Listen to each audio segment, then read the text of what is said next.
Hello friends, ഇന്ന് നമ്മൾ നോക്കുന്നത് നമ്മൾ വീടിൻ്റെ പ്ലംബിങ് കാര്യങ്ങളൊക്കെ ചെയ്യുന്ന സമയത്ത് നമുക്ക് മാക്സിമം പ്രഷർ കിട്ടണം.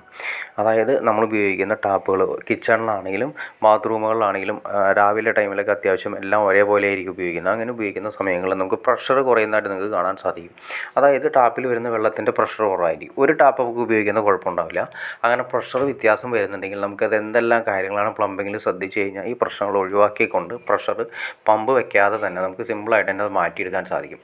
അപ്പോൾ അതിന് വേണ്ടിയിട്ട് നമ്മൾ ചെയ്തുകൊണ്ടിരിക്കുന്നത് ഏകദേശം ഒരു 10-15 വർഷമായിട്ട് നമ്മൾ ഈ ഫീൽഡിൽ ചെയ്തുകൊണ്ടിരുന്ന സക്സസ് ആയ കാര്യമാണ് ഞാൻ ഇപ്പോൾ നിങ്ങളായിട്ട് ഷെയർ ചെയ്യുന്നത്.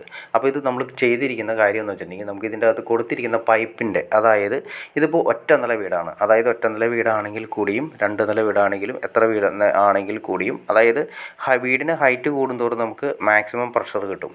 അപ്പോൾ അത് ഏറ്റവും നല്ല ഗുണമെന്ന് വെച്ചിട്ടുണ്ടെങ്കിൽ ഇപ്പോൾ ഒരു നില വീടാണെങ്കിൽ പോലും നമുക്ക് നമ്മൾ ഈ പറഞ്ഞ 5 അടി സ്റ്റാൻഡിൻ്റെ മുകളിലാണ് ഏറ്റവും ആദ്യം തന്നെ ഒരു കാര്യം ശ്രദ്ധിക്കേണ്ടതുള്ളൂ. ഏറ്റവും ആദ്യം തന്നെ നമ്മൾ വെക്കുന്ന ഷവർ ഏറ്റവും മുകളിലുള്ള ബാത്റൂം, ഇപ്പോൾ 1ാമത്തെ നിലയാണെങ്കിൽ 2ാമത്തെ നിലയിലാണ് ഷവറിൽ നിന്നും ഏകദേശം ഒരു 5 അടി ഹൈറ്റ് എങ്കിലും നിന്നാൽ മാത്രമേ ഷവറിൽ നമുക്ക് അത്യാവശ്യം പ്രഷർ ലെവലിൽ നമുക്ക് കിട്ടുള്ളൂ. 1ാം നിലയാണെങ്കിൽ 2ാം നിലയാണ്, 2ാം നിലയിലാണെങ്കിൽ പോലും ആ 2ാം നിലയിൽ വന്നിരിക്കുന്ന ബാത്റൂമിൻ്റെ ഷവറിൽ നിന്നും മിനിമം 5 അടി ഹൈറ്റിലെങ്കിലും ഉയർന്ന് നിന്നാൽ മാത്രമേ ഷവറിൽ ആ പറയുന്ന ഷവറിൽ, അതായത് ഏറ്റവും ടോപ്പ് വരുന്ന ബാത്റൂമിൻ്റെ ഷവറിൽ നമുക്ക് പ്രഷർ കിട്ടുള്ളൂ. അപ്പോൾ അതാണ് നമ്മൾ ഏറ്റവും ആദ്യം ഓർത്തിരിക്കട്ടെ.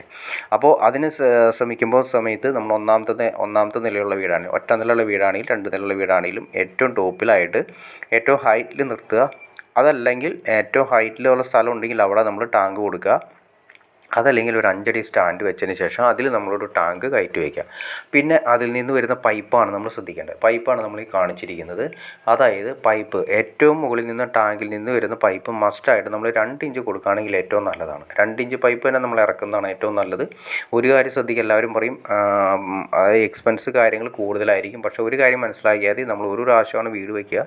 വീട് വയ്ക്കുന്ന സമയത്ത് ആ ഒറ്റ ടൈമിൽ മാക്സിമം പോയി കഴിഞ്ഞാൽ 1.5 ഇഞ്ച് പൈപ്പോ നിങ്ങൾ ഇറക്കുന്നത് 1.5 ഇഞ്ചോ 1 ഇഞ്ചോ നിങ്ങൾ ഇറക്കുകയാണെങ്കിൽ അതിനേക്കാൾ കൂടി വന്ന നിസാര എമൗണ്ട് മാത്രമേ ഈ പറയുന്ന 2 ഇഞ്ച് എമൗണ്ടിന് കൂടുള്ളൂ. അത് ലൈഫ് ലോങ് നമ്മൾ എന്നും മുടക്കുന്ന ഒരു എമൗണ്ട് അല്ല, ലൈഫ് ലോങ് വേണ്ടിയിട്ട് നമ്മൾ ഉപയോഗിക്കുന്ന പൈപ്പിന് വേണ്ടി മുടക്കുന്ന എമൗണ്ടാണ്. അപ്പോൾ ബാക്കിയെല്ലാം നിങ്ങൾ കോംപ്രമൈസ് ചെയ്താലും മിനിമം 2 ഇഞ്ച് പൈപ്പെങ്കിലും നമ്മുടെ ഏറ്റവും ടോപ്പിൽ നിന്നും, അതായത് നമ്മുടെ വാട്ടർ ടാങ്കിൽ നിന്ന് 2 ഇഞ്ച് പൈപ്പെങ്കിലും മിനിമം നമ്മൾ ഇറക്കിയിരിക്കണം.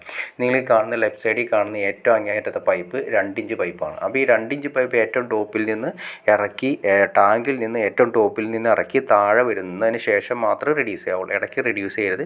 ഏറ്റവും താഴെ റെഡ്യൂസ് ചെയ്തിട്ട് അതിൽ നിന്ന് 1.5 ഇഞ്ചായിട്ട് കൺവേർട്ട് ചെയ്യുക. അത്യാവശ്യം താഴെ ബാത്റൂമുകളെല്ലാം ഉണ്ടെങ്കിൽ അവിടേക്കെല്ലാം 1.5 ഇഞ്ച് അവിടം വരെ പോവുക. അതിൽ നിന്നും പിന്നെ കിച്ചണിൻ്റെ ഏരിയയിലേക്ക് പോകുമ്പോൾ വീണ്ടും 1.5 ഇഞ്ച് 1 ഇഞ്ചായിട്ട് കൺവേർട്ട് ചെയ്യുക. പിന്നെ കിച്ചണിൻ്റെ ഏരിയ കഴിയുന്ന സമയത്ത് വേണമെങ്കിൽ നമുക്ക് പിന്നെ ഒരു എക്സ്ട്രാ ഒരു ടാപ്പ് കാര്യങ്ങളൊക്കെ വരുന്ന സമയത്ത് അവിടെ നിന്ന് 3/4 ഇഞ്ചായിട്ട് കൺവേർട്ട് ചെയ്യുക. അപ്പോൾ അങ്ങനെ ചെയ്ത് 2 ഇഞ്ച് വരിക ഏറ്റവും ടോപ്പിൽ നിന്നും ടാങ്കിൽ നിന്ന് 2 ഇഞ്ച് വന്നതിന് ശേഷം 1.5 ഇഞ്ചായിട്ട് പിന്നെ 1 ഇഞ്ചായിട്ട് പിന്നെ 3/4 ഇഞ്ചായിട്ട് ഇങ്ങനെ കൺവേർട്ട് ചെയ്ത് നമ്മൾ ചെയ്യുകയാണെങ്കിൽ വളരെ രീതിയിൽ സക്സസ്ഫുൾ ആണ്. നമുക്ക് ഒരു പ്രഷർ പമ്പിൻ്റെ ആവശ്യം പോലും വരുന്നില്ല. എല്ലാ ടാപ്പുകളിലും നല്ല ഹൈ പ്രഷർ ഉണ്ടാവും. ഇനിയാണെങ്കിൽ ഏറ്റവും ടോപ്പ്, അതായത് 2ാം നിലയിലെ ബാത്റൂമിലാണെങ്കിലും ഹൈ പ്രഷർ നമുക്ക് കിട്ടും. ഇനി പ്രഷർ പമ്പ് മാക്സിമം നമുക്ക് ഒഴിവാക്കിക്കൊണ്ട് തന്നെ ചെയ്യാനും സാധിക്കും. അപ്പോൾ നിങ്ങൾക്ക് ഇതിനെക്കുറിച്ചിട്ട് എങ്ങനെയാണ് ഒരു ഹൈ പ്രഷർ കാര്യങ്ങൾ എങ്ങനെ നിങ്ങൾക്ക് കിട്ടുമെന്ന് ഏകദേശം ഒരു ഐഡിയ കിട്ടി കാണും വിചാരിക്കുന്നു. ഇനി എന്തെങ്കിലും ഡൗട്ട്സ് കാര്യങ്ങൾ തീർച്ചയായിട്ടും കമൻറ്റ് ചെയ്താൽ മതി. നമുക്ക് അതിനെക്കുറിച്ച് ഡീറ്റെയിൽഡ് വീഡിയോ ചെയ്യാൻ സാധിക്കുന്നതായിരിക്കും. അപ്പോൾ അതുപോലെ നിങ്ങൾക്ക് ഇഷ്ടപ്പെട്ടെങ്കിൽ തീർച്ചയായിട്ടും ലൈക്ക് ചെയ്തേക്കുക, ഷെയർ ചെയ്തേക്കുക, ചാനലും സബ്സ്ക്രൈബ് ചെയ്തേക്കുക. ചാനൽ സബ്സ്ക്രൈബ് ചെയ്താൽ മാത്രമേ നമുക്കൊരു ഇതുപോലുള്ള ഇൻഫോർമേറ്റീവായ വീഡിയോസ് ചെയ്യാനുള്ളൊരു മോട്ടിവേഷൻ ലഭിക്കുള്ളൂ. അപ്പോൾ തീർച്ചയായിട്ടും ചാനലൊന്ന് സബ്സ്ക്രൈബ് ചെയ്തേക്കുക. ഓക്കെ ഫ്രണ്ട്സ്, അടുത്ത വീഡിയോയിൽ കാണുന്നവരെ ഓക്കെ.